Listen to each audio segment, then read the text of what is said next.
दिया जब आप वीडियोस अपलोड करोगे ना यूट्यूब पे, Hmm. तो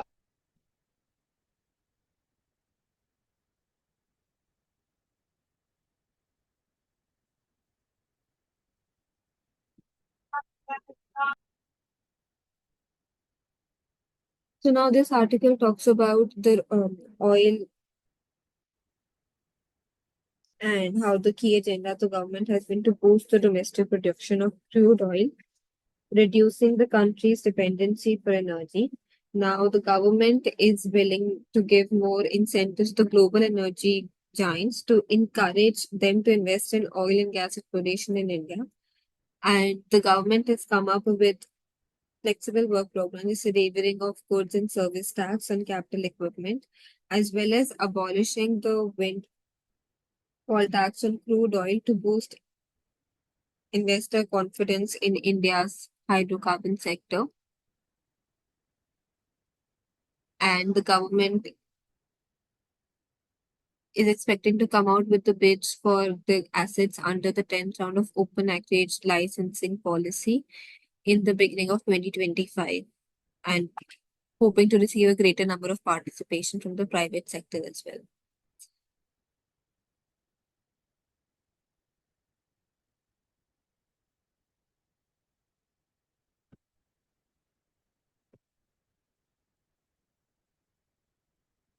so when we're talking about the pricing of the natural gas, so one we have like one methodology is that price of the natural gas shall be 10% of the monthly average of Indian crude basket. And this is particularly for the new exploration licensing policy blocks and pre-NELP blocks. So one is this methodology that natural gas prices shall be 10% of what is the monthly average of Indian crude basket, and the prices would be finally approved by the government. Second methodology that we are following is that the gases which are produced by ONGC and Oil India Limited from their nominated blocks. So there we follow administered price mechanisms. So these are subject to again the floor and the ceiling prices. And third is the gases produced from the new wells or the well interventions, which are in different nomination fields. They would be allowed a premium of 20% over this administered price mechanism. So different reforms over a time period, it has led to significant decrease and more competition in the prices of the piped natural gases for households and even CNG for the transportation. So we have again all the details in the present status of the natural gas prices. These are notified by Petroleum Planning and Analysis Cell, PPAC. So these are in accordance with the revised domestic natural gas pricing. And recently there was one committee, which was the Kirit Parekh committee. So they gave the recommendation of further reforming the methodology that we are following in determining the natural gas prices. And it was recommended that we need to come to a formula. So there should be one common methodology. Like right now, I just mentioned how different methodology we are following. So that would be the next step.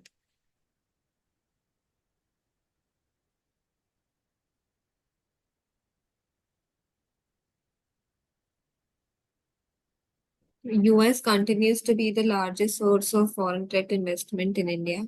So this article talks about how US has been the largest source of FDI in India, which is followed by Mauritius, Singapore, and the UK. Now, we talk about the foreign subsidiaries. So they've maintained strong linkages as exports. They account for 35% and imports. They account for 31% of their sales and purchases, respectively. So the FDI in India it surged by 23% at the market value during 2023-24. The ODI growth was much lower at 3.4%.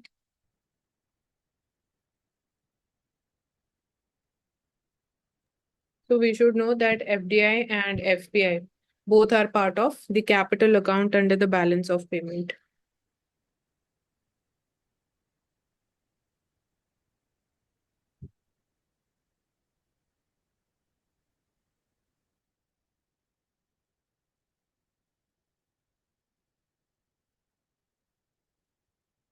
So RBI is organizing a high-level conference in central banking at Crossroads.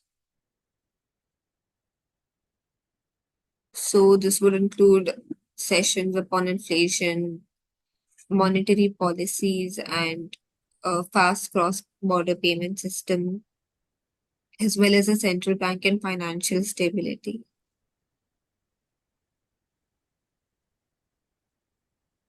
Mansi, you would be taking up all these lessons and topics. I'll be discussing with you further. Take a screenshot of this. Okay, sir.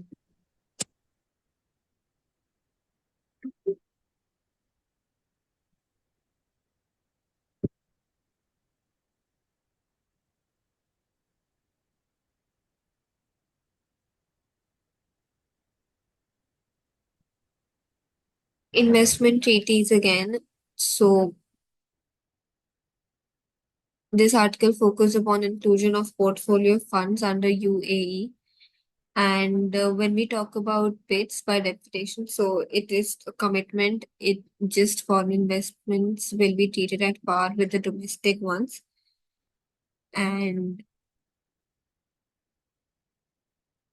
for India, we have instances like the indirect tax hopes, which are offered to Apple, which are import duty concessions for electric vehicle manufacturers and production-linked incentives, which are available for both domestic and foreign investors.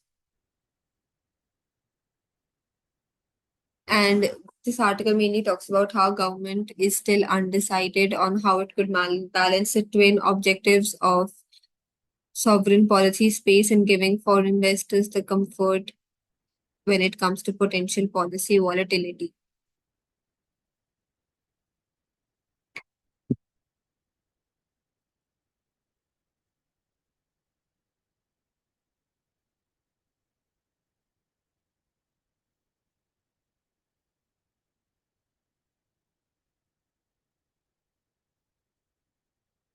Fine-tuning ethanol strategy. Now, this article is focused on developing and expanding sustainable energy sources.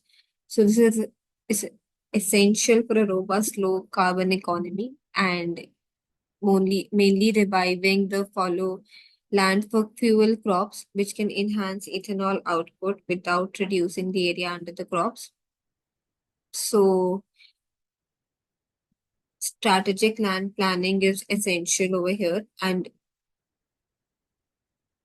which can lead to enhancing ethanol output. So domestic corn prices, they have exceeded the global rates. And India's poultry sector has also struggled with rising cost according to the industry association. So such supply shocks, they are exacerbated by constraints such as erratic rains, droughts associated with paddy cultivation in India. And to address these issues, India is basically moving towards second generation bioethanol. In this, it uses agricultural waste, which is a sustainable feedstock, and it utilizes 500 million tons of agricultural waste annually produced in the country.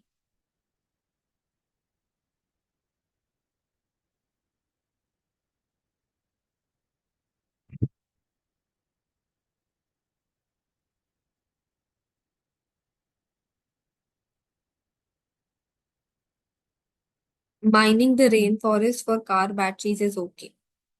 Now, this article focuses on destructions of Pearl's rainforest, which are off track, and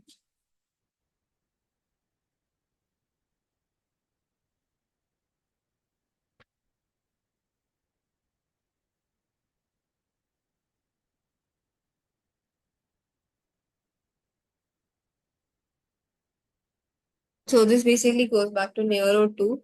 So about the nickels, which is used for EV power packs. So Indonesia's massive metals build out is felling for the forest of batteries. So the focus is on nickel risk, distracting from the far bigger threat to the Indonesia rainforest.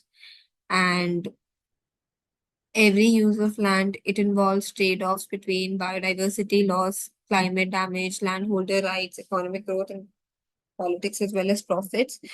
So the attempt to reverse deforestation, it needs to be based on this fact, and a solution to this problem would be using less oil in general by accelerating the movement towards EVs.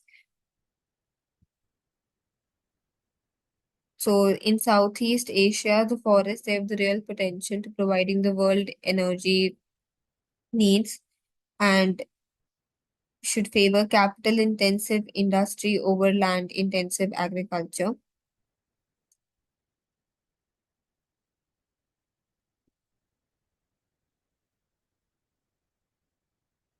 So this brings us to the question that this electric vehicles industry is really clean or not, because whether it would be helping us in actually reaching the carbon neutrality goal, or it would be further worsening the situation as it appears to be. इसमें keyword लिखा हुआ है hidden toll. Clean card and hidden toll.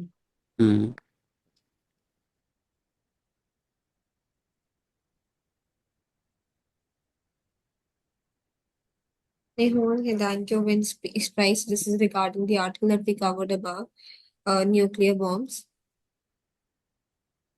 Okay, we can move to the next topic. We have discussed this.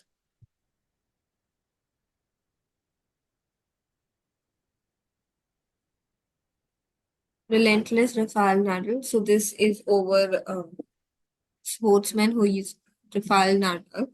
So he retired earlier this week, and this could be seen as an example of ethics. So his career spanned over 2 decades, and he collected trophies and fans throughout journey of 2022 Grand Slam single titles.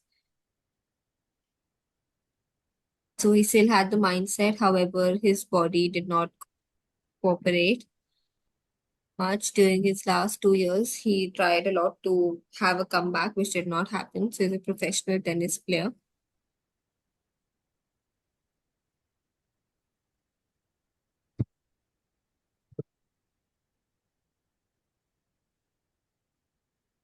Gujarat plans green energy transmission corridor. So this article focuses upon Gujarat planning a new green energy transmission corridor. So this is to connect states' upcoming mega projects of over 22 gigawatt capacity to the national grid. And India is basically aiming for a 500 gigawatt of renewable energy capacity by 2030. So talking about Gujarat, so it has 29.5 gigawatt of operational renewable energy capacity as of now. And a green energy corridor is in the planning phase. So this would counter issues like long wait for transformers due to high demand, land dispute, and general project delays, which have resulted in stretched timeline for transmission infrastructure and connecting to renewable energy projects to the grid.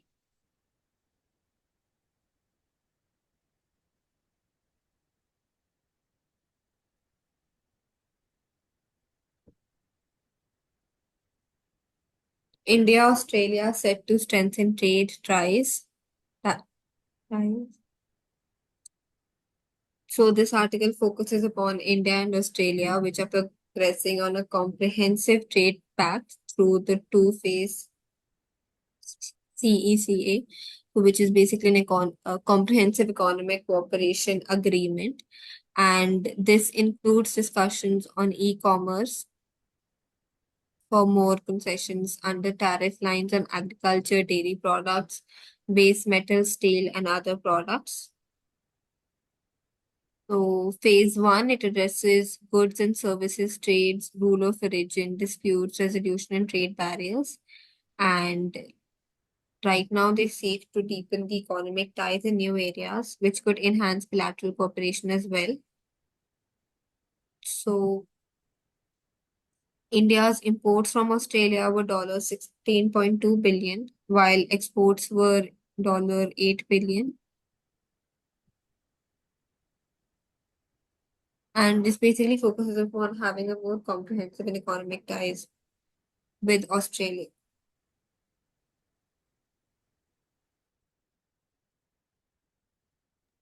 Sorry. So major areas that we're focusing is firstly trade in goods and services, rules of origin. Third is dispute resolution mechanisms. Fourth is sanitary and phytosanitary standards. And lastly, technical trade barriers.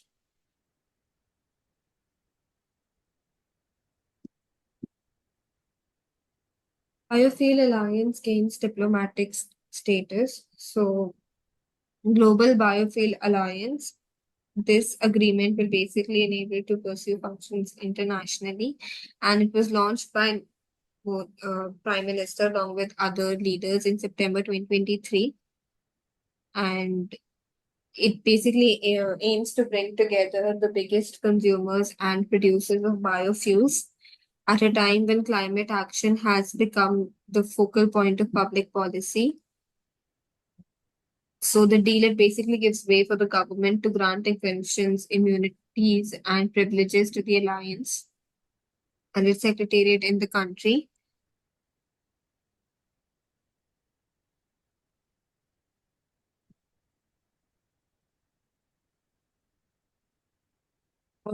Mostly the art, what the article is talking about.